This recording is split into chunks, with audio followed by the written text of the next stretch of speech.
Nagaa caalu nagaa waaqayyo waaqa jiraataa bakkaaf kallattii iddoo isin jirtan hunduma keessatti isiniidhaaf fayyadu hordoftoota Qeddastii YouTube jedhu jalatti kan argamtan hunduma keessaniidhaaf nagaan isiniif haa ta'u jirtu nagaa keessanii anis nagaa kootii galanni waaqayyoodhaaf haa ta'u isiniin jechuun jaaladha.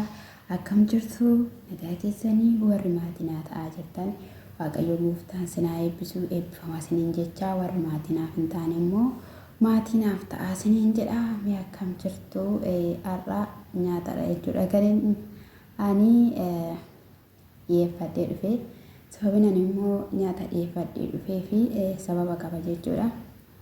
Warra akka koo jechuudha wasfaatiin keessan sirrakkisiifnu akkasitti muka gogaatti baatan akkasittiin jechuudha. Hojiin keessan ofarii ta'ee hojiin keessan sa'aatii 24 ta'ee sa'aatii 24 keessa sa'aatii 3 walakkaa sa'aatii 4 rafattanii mee kan akka koo jechuudha wasfaatiin keessan cufamee sirrakkisa jira nyaanni kanadha.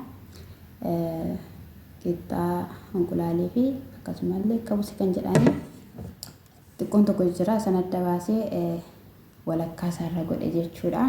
Kanadha siraan tolfamne garuu hanqulaaleen waan isaan cabee gara jechuudha mu'aa koota Somaalee laalaan siniin jedha.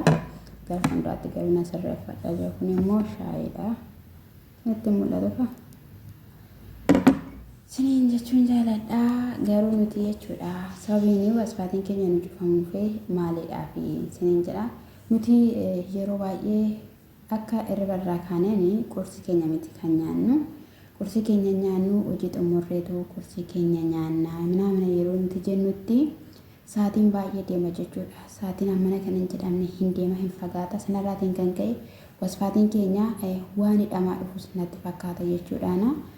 Nyaata akkuma eenyutti nan qopheeffadhe jechuudha nan fudhadhee nyaachuudhaaf yeroo nan taa'ee nan nyaadhennaan jedhee arraba koo kanaan hin dachaase jechuudha. Midhaan keessi kun barbaada baay'ee garuu arrabni koo na dacha'a jechuudha. Arrabni koo naafi inni akkatu jechuudha naanni midhaan afaanaan keeyyadha jedhee jechuudha. Garuu immoo lapheen koo kun akka biddaatti bal godhee na quba jechuudha dhugaa dubbachuudhaa fi ana duwwaa miti kun baay'ee keenya jechuudha kumaatama keenyadha. Keessayyuu akka kootan ijoolleen Oromoo baay'ee bakka hojii irratti kan nuti qindeeffannu baay'een keenya maalla dhibee hin beeknu boruu waaqayyo maalla gaafata jechuudhaatiin kan ka'e hin miidhamna jechuudha.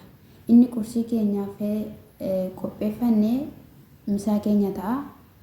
Misaa immoo erga nyaannee irbatas immoo nyaannu jechuudha. Anamma yeroo kanaan beektu Ramadaana keessadha waan ta'eef jechuudha al tokko qofaadha jechuudha.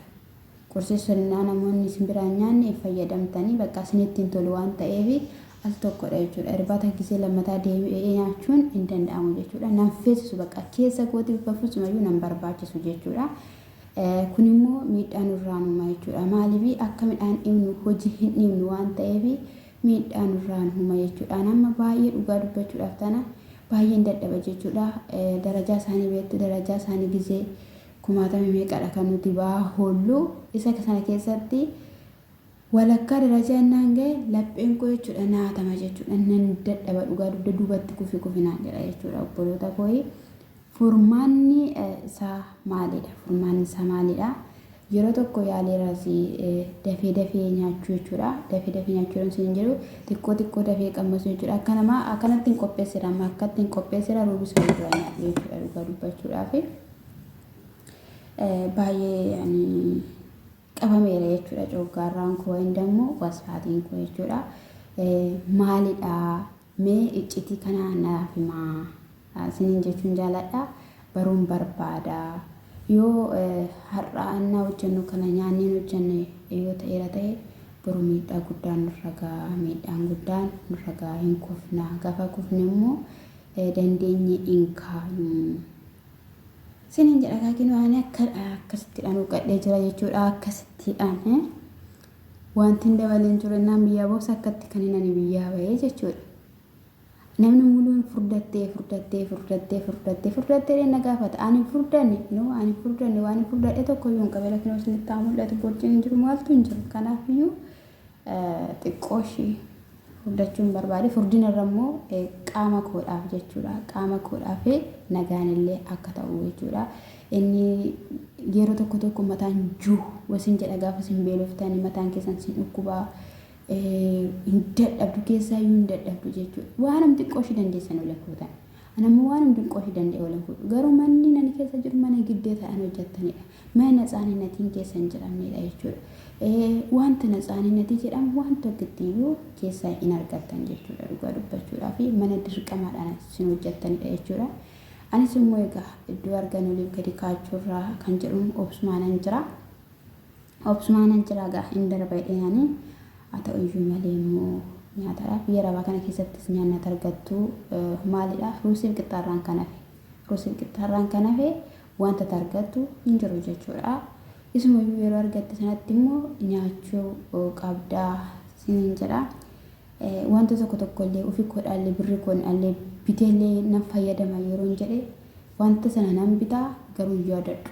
Dhaqee ittiin fayyadamu wanti sun yeroo irra darba na jibbisiisa jechuudha. Yookiin immoo hin tabalaashaa jechuudha. Kanaafiyyuu mee furmaata nuuf himaa baay'eedha waan ta'aniif obboloonni keenya baay'een isaanii nyaata nyaatanii.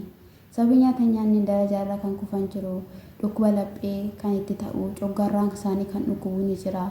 Warri icciitii kanaa beektan doktoroonni illee yoo jiraattan nuuf himaa. Nuuf himaa isin jechuun jaaladha. Nuuf himaa duraan dursanii waan gochuu qabnu.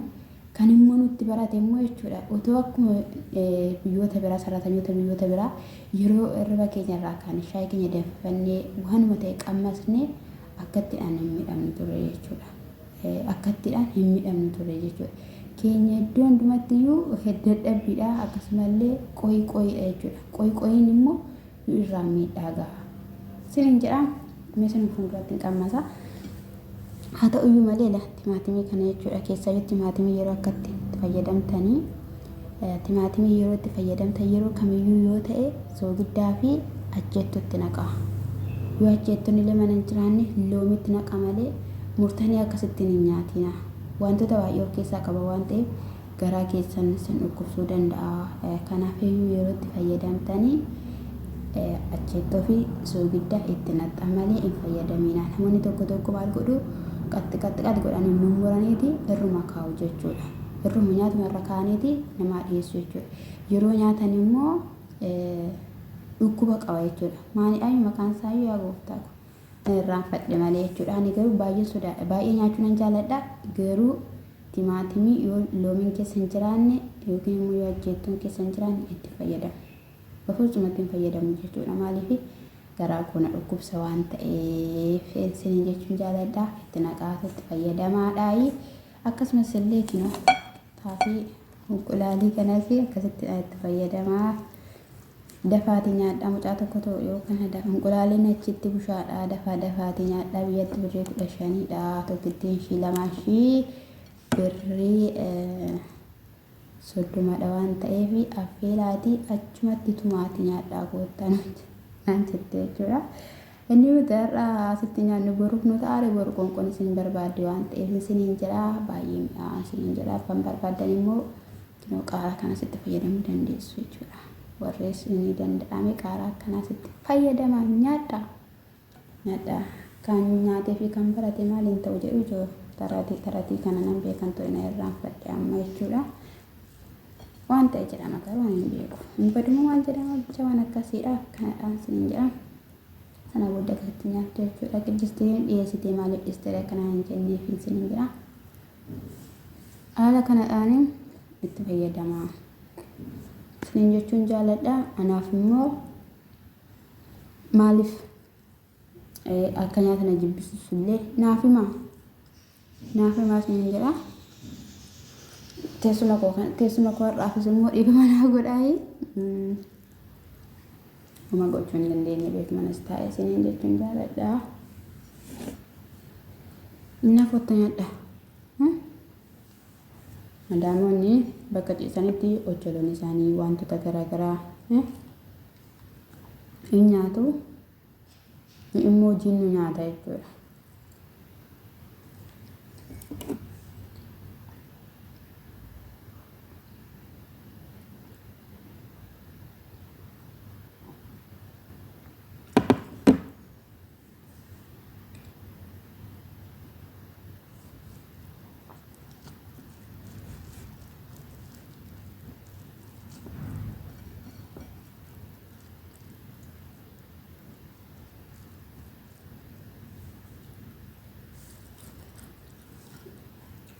Sun gurshu kalau itu tak kusiran gursha. Garuu gurshaan beeku sun baasil malee.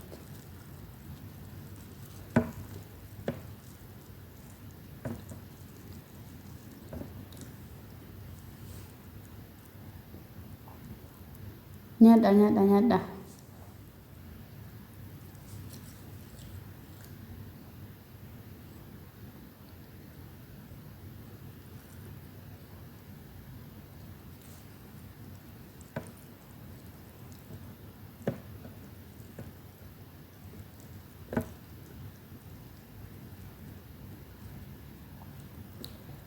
Gaafan biyyatti galee waaqayyo jechuudha jaarsa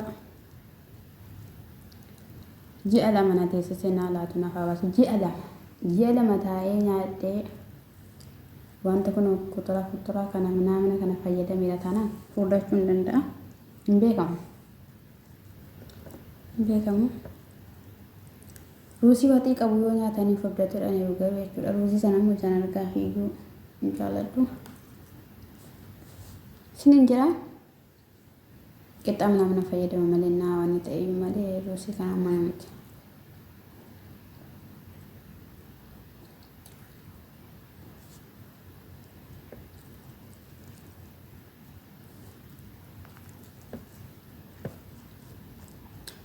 Har'a garuu baay'ee waadaan ogalaga nabiyatti galte akkasii ta'een akkanasii ta'een akkatti sii godheen akkanasii godheen jedhu mee gaafa biyyatti galleen argina.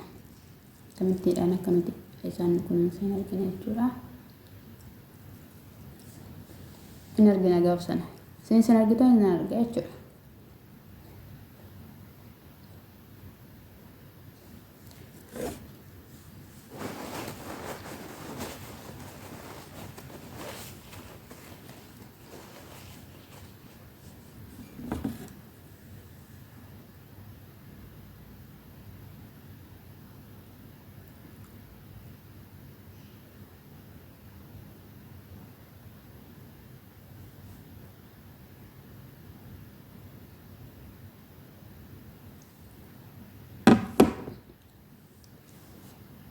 Ani sini ta'ee siniif naa taatanii jedhani kan naaf ta'e kan akka shaayii kanaan naaf ta'e shaayiin kun dhugaa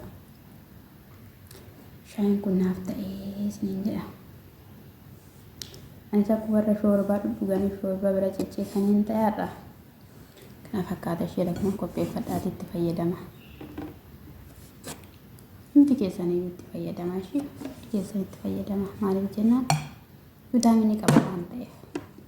Oshi naa gooftaan sinaa eebbisuu iddoo jirtanitti eebbifamaa ayyaanni waaqayyoo isiniidhaaf haa baay'atu darbaa deemaa tarkaanfadhaa lafa yaaddan gaa lafa karoorfattan gaa amaan siin argatiin sobduun inaaffituun siin argatiin anas nan argatiin chaanaalii kun hin argatiin isiniin jedha shaaloo.